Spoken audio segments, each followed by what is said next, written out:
once again. She was glad she hadn't slept with him. Although, she wasn't ready to ghost him this time. That had proved useless.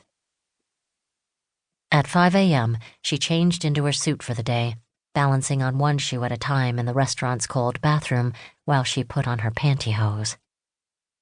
She drew a curious look from the waitress when she left in a business suit and pumps. The night's shadows still weighed on the city as she approached the Uber she'd called.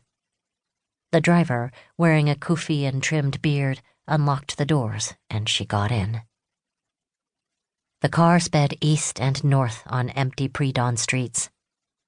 She had one more thing to do before court. Having no clue what would greet her, she rode through Alphabet City, named for its avenues A, B, C, and D. The car stopped across the street from Tompkins Square Park, 4 blocks from where she'd grown up. Alongside the park, gnarled oaks wove a moving web of light, street lamps shining through the gaps in their branches.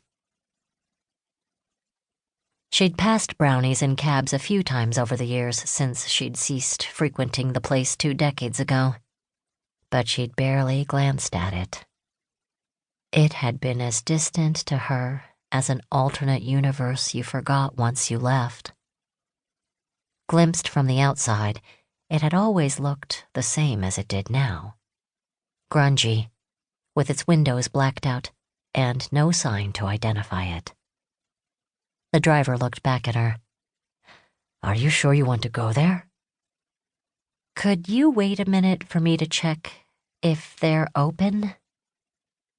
"Okay, but I don't think that's a place for nice people.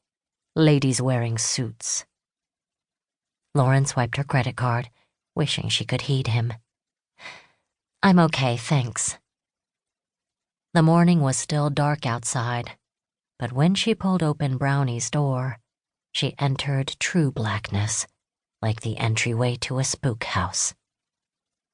Her eyes adjusted, and she reached for an inner door. A chestnut-complexioned bouncer, he must have been 6'4" and over 300 pounds, looked her over. House music boomed from speakers.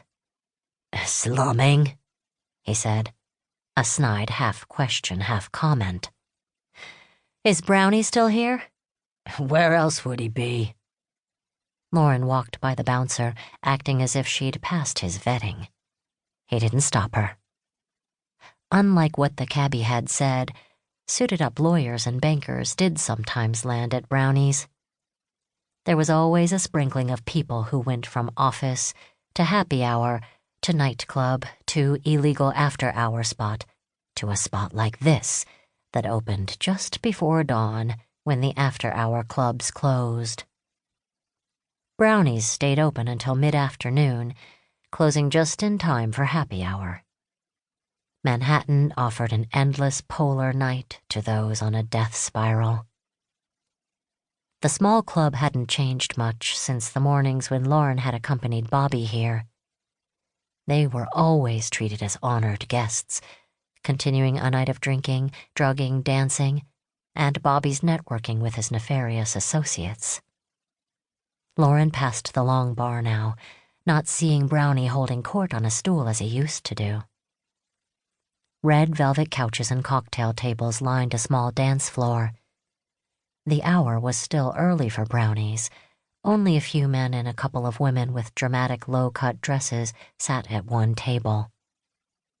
The group sniffed coke openly, their eyes tracking Lauren as she walked along the edge of the dance floor. She looked away from their drugs, taking in their soulless eyes. She didn't look at their eyes long either, intuitively afraid of the attractive power of their darkness. On the dance floor, 2 women danced close to each other, one masculine with huge breasts and belly, and the other feminine with a skirt barely covering her hips. The big woman moved her hips with slow grace against her dance partner. Brownie sat in a dark corner with a bottle of champagne open in a bucket at his table. A gold-handled cane glinted next to him. He was no longer the stout man he'd been. He sat hunched over, looking around with roomy eyes more fitting for a nursing home day room.